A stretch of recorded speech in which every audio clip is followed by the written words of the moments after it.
Maraming salamat, choir. Indeed, we remember. Magandang umaga mga kapatid.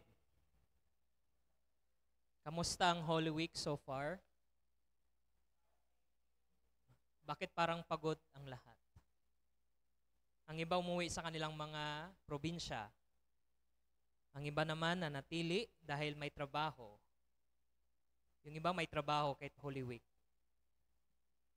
Mga kapatid, ngayong araw na ito ay nagtitipon tayo para sa pagbigay natin ng pag-alala at serbisyo sa tinatawag nating Maundy Thursday. Kung saan ating inaalala ang isang napakahalagang sandali sa buhay ni Jesus. At ito yung kanyang huling hapunan kasama ng kanyang mga disipulo o tagasunod. Kaya hayaan niyong ibahagi ko sa inyo itong kanyang huling hapunan sa isang mensahe dahil ito ay hindi lamang isang ordinaryong salo-salo. Remember, ito yung panahon ng piyesta nila ng tinatawag nating Passover. Hindi ko alam yung Tagalog nun eh. Kasi yung Passover na nangyari sa Ehipto. Ito ay isang pagkakataon na kung saan ipinakita ni Jesus ang kanyang kababaang loob kasi nag-foot washing din siya, pagmamahal, at lalo na ang kanyang sakripisyo.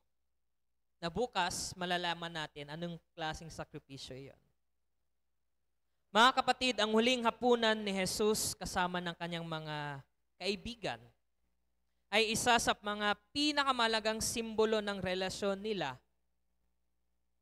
Relasyon ni Jesus at ng kanyang mga tagasunod. At ngayon, habang inaalala natin ito, tayo ay inaanyayahan din na hindi lamang pag-usapan ang tungkol sa huling hapunan, kung hindi, ipamuhay din ang pag-ibig na ipinakita ni Jesus sa atin. In Luke chapter 22, especially sa narinig natin kanina, verses 14 to 20, makikita natin dito ang tungkol sa kung saan si Jesus napapalibutan ng kanyang mga pinakamalalapit na kaibigan. Opo, tinuturing niyang kaibigan din ng kanyang mga tagasunod. At kumuha siya ng, anong kinuha niya? Una, tinapay. Tapos nagpasalamat at pinaghati-hati ito, binigay, sabay sabing, ito ang aking katawan na inihahandog ko para sa inyo. Gawin ninyo ito bilang pag-alala sa akin. Pagkatapos, ganoon din ang ginawa niya sa inumin. Ang sinabi doon kanina, fruit of the vine. Kinuha niya ito, yung baso, at nagpasalamat sa Diyos at sinabi, ang inuming ito, ang bagong kasunduan na pinagtibay ng dugo kong mabubuhos ng dahil sa inyo. Ibinahagi ni Jesus ang pagkaing ito at inuming ito upang bigyan tayo ng higit pa sa pisikal na sustansya.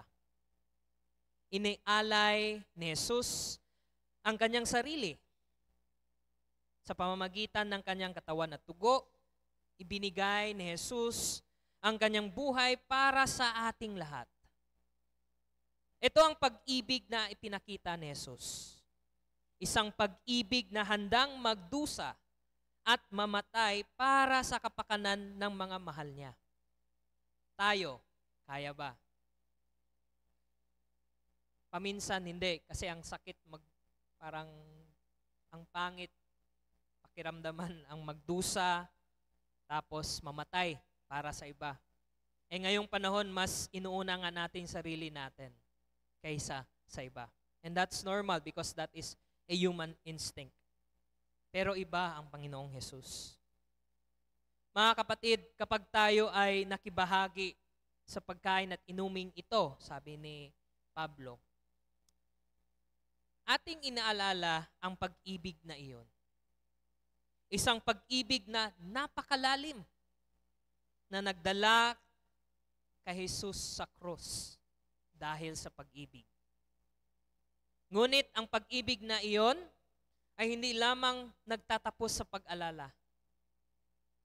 Iyon ay tumatawag din sa atin na tumugon, to respond.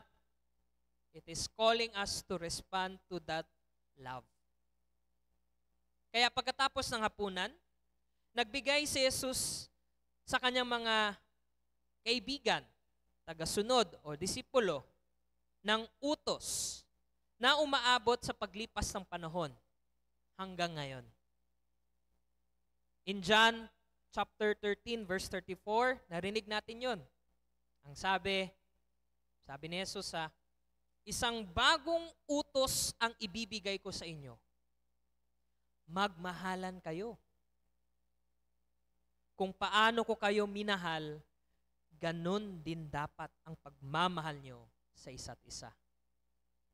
Pero ang hirap paminsan, lalo na pag kaaway mo yung isa't isa. Yung katabi mo o kailangan mahalin mo. Pero ito ang utos. Kaya mga kapatid, tinaguriang puso ng mensahe itong inutos ng Panginoon, ang magmahalan sa isa't isa. Kaya itong Maundy Thursday, tayo ay pinapaalahanan na bigyang pansin ang kanyang utos. Hindi lang gusto kasi ni Jesus na maramdaman natin ang kanyang pag-ibig o ng kanyang mga disipulo ang tungkol sa pagmamahal.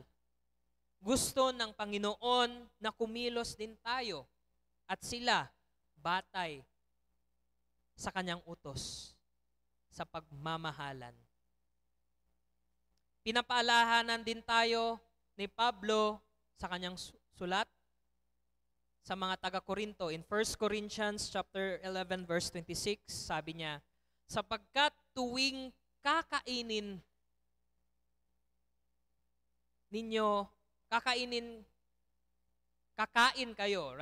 sapagkat tuwing kakain kayo ng tinapay na ito at iinom ng inuming ito, ipinapahayag ninyo ang kamatayan ng Panginoon hanggang sa kanyang pagbabalik.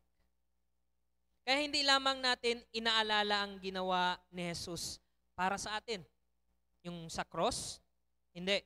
Kundi inaasahan din ng Panginoon na tayo ay maghihintay sa kanyang pagbabalik. Naasahan natin magbabalik ang Panginoon. Baka hindi na natin iniisip na babalik ang Panginoon. Kaya siguro we are living our lives na parang wala nang pakialam. Na parang, you only live once. Yung buhay lang natin ang iniisip natin. Hindi natin iniisip ang pagbabalik ng Panginoon na may mga karugtong na mga consequences or paghahanda. Mga kapatid, ang pagkain at inumin na ating pagsasaluhan ngayon ay isang pahayag ng pag-asa. Hope. Pinapaalala sa atin na muling darating ang Panginoong Hesus upang gawing bago ang lahat ng bagay. So it is a message of hope pala din. Nasa tuwing nakikibahagi tayo nito, hindi lamang natin binabalikan ang sakripisyo ni Hesus. Kung hindi, inaasahan din natin ang dakilang pangako ng kanyang pagbabalik. Buti pa ang Panginoon, babalik. Ang pagkain at inuming pagsasaluhan natin sa makatuwid ay isang mensahe ng parehong pag-alala at pangako. Inaanyayahan tayong mamuhay sa liwanag ng kanyang pag-ibig. Mahalin ang iba gaya ng kanyang pagmamahal sa atin. At sabik na maghintay. Again, sabik maghintay sa araw ng kanyang pagbabalik. Yung iba natatakot. Natatakot ba kayo na bumalik ang Panginoong Hesus? Kasi sabi nila, Judgment Day na. Sayang naman yung mga pinuhunan ko. Sayang naman yung bahay. Sayang naman yung sasakyan. Pero dapat maging masaya tayo sa pagbabalik niya. Tama? Amen? Kaya mga kapatid, habang pinagminilayan natin hanggang sa pagbalik ni Jesus, ang tungkol sa kanyang pag-ibig at sakripisyo,